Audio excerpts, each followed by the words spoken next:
এই মেয়েটা একটি ধারালো বড়শির হোক সরাসরি নিজের শরীরে গেঁথে দেয়।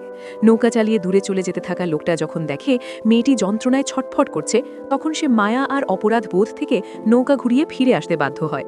কিন্তু এই এক মুহূর্তের মন নরম করা সিদ্ধান্তই তাদের দুজনকে এক অন্ধকার ভবিষ্যতের দিকে ঠেলে দেয়। এই মাছ ধরার খামারটির মালিক হলো আরিয়ান। সে প্রতিদিন তার নৌকা নিয়ে এই ঘরগুলোর মধ্যে যাতায়াত করে এবং যারা এখানে মাছ ধরতে আসে তাদের বিভিন্নভাবে সেবা দেয়। একদিন এক অভদ্র লোক তার সাথে খুব খারাপ ব্যবহার করে কিছু টাকা জলের মধ্যে ফেলে দেয়।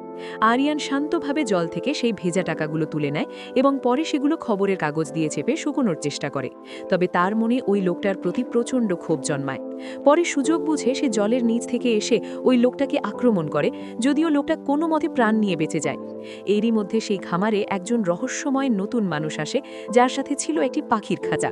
সে অন্য সবার মতো ছিল না। সে আরিয়ানের থেকে কোনো বাড়তি সুবিধা নিতে চায় না, বরং একাই চুপচাপ সময় কাটায়।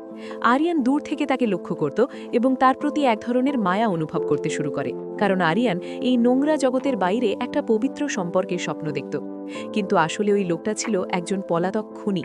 সে আগে পুলিশে কাজ করত, কিন্তু তার প্রেমিকার বিশ্বাসঘাতকতা সহ্য করতে না পেরে সে তাকে এবং তার প্রেমিককে খুন করে এখানে এসে লুকিয়েছিল।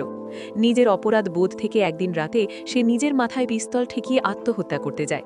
ঠিক সেই মুহূর্তে আরিয়ান পেছন থেকে এসে তার পায়ে ছুরি চালিয়ে দেয়। ফলে পিস্তলটা জলে পড়ে যায় এবং লোকটা মরতে মরতে বেঁচে যায়। আরিয়ান তাকে নিজের নৌকায় তুলে নেয় এবং সেবা করে সুস্থ করে তোলে। শেষ পর্যন্ত তাদের এই নিষিদ্ধ আর রক্তাক্ত সম্পর্কটি এক করুণ পরিণতির দিকে এগোতে থাকে।